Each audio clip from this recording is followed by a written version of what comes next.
Hey neighbor, welcome back to ARTV. My name is John and it's time for a review of the third studio album, Fandom, by the band that I'm having a bit of a hard time classifying genre-wise at this point, Waterparks.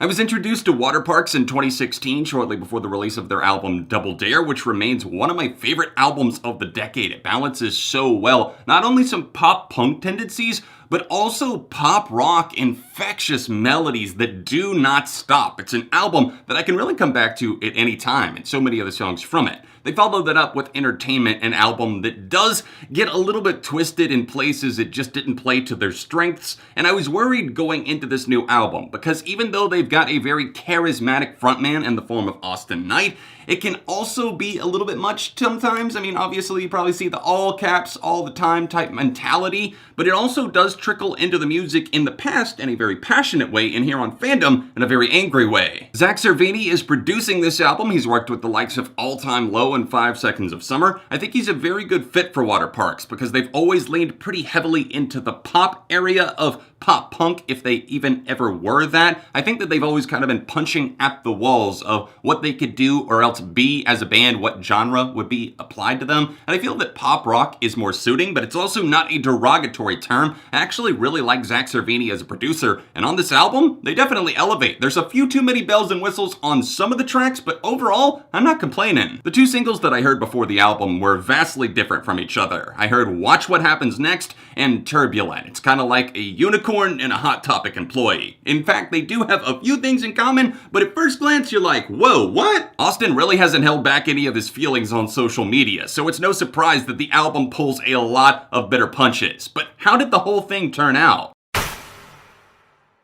As I noted, the production on this album is really solid and, dare I say at times, innovative, but this is kind of a lopsided LP overall. The first 9 songs, despite a few filler cuts and a few transitory tracks, are really good for the most part, and then the final 6, I can't help but feel that it would have been better suited to an Awsten solo project. You really can't help but feel that Otto and Jeff drew the short stick on this album in terms of their playing time, because there's a lot of programming that goes on in terms of drums and even some of the bass on the album. The guitars do come in and get very lively on some of the cuts, like Easy to Hate and Dream Boy. I like the way that they kind of fuse together several different worlds. I think that Waterparks are underrated when it comes to songwriting and making a hook that will not leave your head, and this album certainly has a lot of that once again. For as many bright, replayable tracks as there are, there's also the slower batch, and I feel that there's changes on this album, but are they good changes?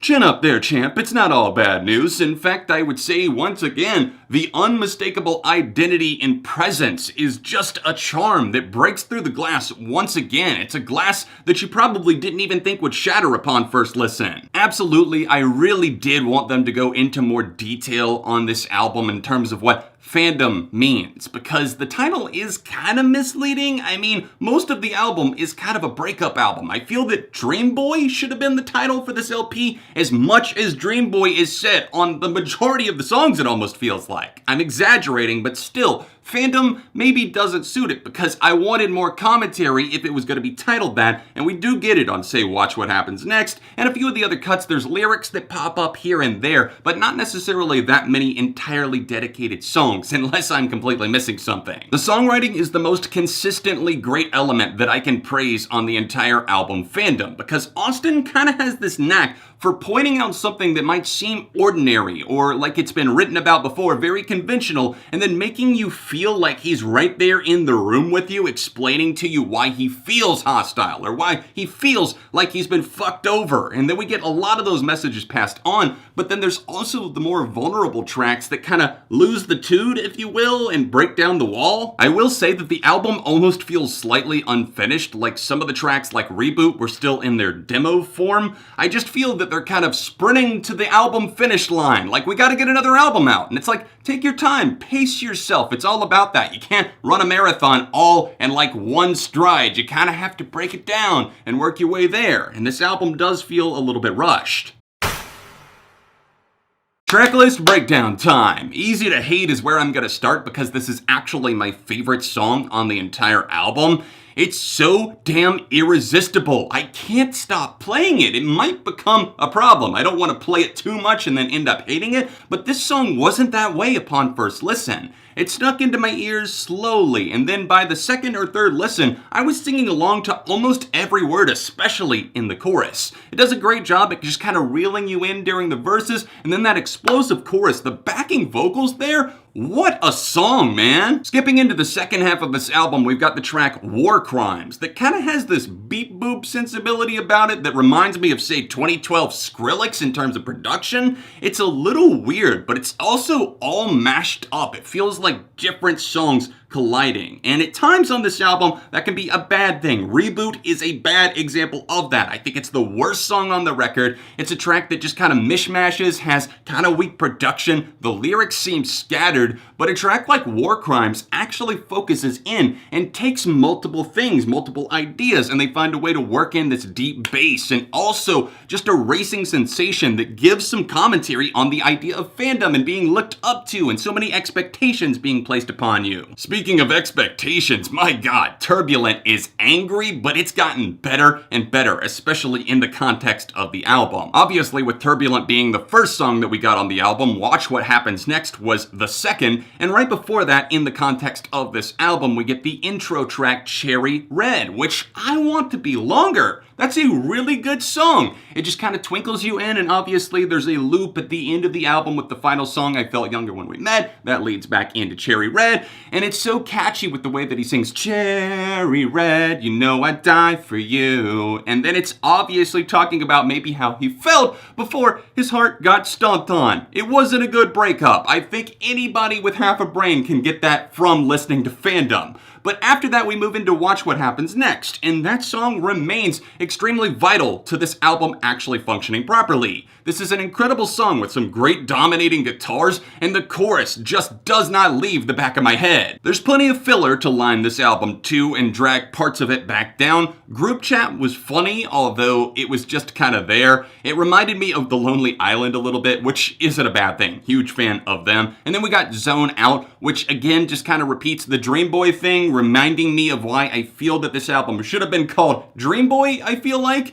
And then we also had I Miss Having Sex, but at least I Don't Want to Die. Damn, I wish I had had this before I had the songs with long titles video that just went up on my channel. Shameless plug, go check it out. It's just very sing-songy, and I get if that's the appeal that Awsten wanted it to have, but it's just like, I miss having sex, but at least I don't want to die. It's just too sugary sweet for my taste. A song that really surprised me on the album is Worst, because anyone who is a Waterparks fan would probably recognize the Awsten Night demo from 2017 getting turned into a full-length Waterparks song, and the lyrics have not changed on it. It does have some added percussion and programming, and I've started to not mind it even though I still do prefer the demo version. This is not bad. The lyrics are striking and poignant, but also just almost a little too specific in places. It's like, okay, TMI, but also, I feel you, bro. For me, there were a lot of cathartic moments like that on the album that did make me feel slightly uncomfortable, but again, it's only because they're very, very real. Telephone is a really bouncy, vibrant tune that shimmers with a lot of different colors. It brings in a different styled guitar, which I can appreciate. The production on this track is immaculate, probably one of the best songs on the LP. It continues to present itself as a standout, but I can't help but feel that the vocals and the overall tone of the song feel slightly influenced by Adam Young and Owl City. And another track that feels that way was apparently one of the singles that I didn't hear before the album, High Definition. It's a slower track that almost just reminds me of, say, Vanilla Twilight, or another slow song from Ocean Eyes by Owl City. Two more songs to go, the first of those being Never Bloom Again, which starts off ordinary enough, but I really grew to love and appreciate this song. The hook is extremely relatable in a lot of ways, and that was kind of unexpected for me. It's kind of sad when you boil it down. It's a slower track that's extremely effective for Waterparks. And then the closing track, the only other song that I haven't really mentioned by name here, is I Felt Younger When We Met. It seems to kind of wrap everything up, and my biggest complaint about this track is the start and the end. In between, it's a pretty damn great song with a really, really good chorus. And then you've got the kind of trap-leaning intro that I don't care for all that much. And then we've got the outro that just kind of cuts off abruptly, and then it goes back into that loop that starts off Cherry Red again. It's like, come on, I wish you would at least finish that final hook.